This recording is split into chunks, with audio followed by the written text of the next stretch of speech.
There's been a lot of interest recently in carbon monoxide poisoning. As we become more industrialized and more technology, there's more risk for things like gas leaks, especially we hear a lot about this through the winter months.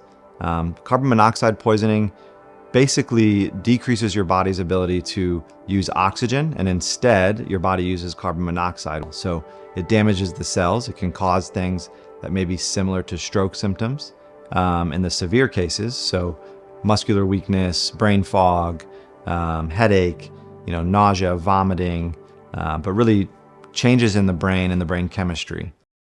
So a lot of times here at Aviv with carbon monoxide poisoning, we will see patients that have been through a few treatments of hyperbaric oxygen therapy through insurance, and they still may have improved a little bit, but they want to get greater improvement. And so they will come to us, and we're able to do all of our testing and brain scans and cognitive testing as well to find out what issues they're having and how our program at Aviv can really improve them. And we're seeing really good results.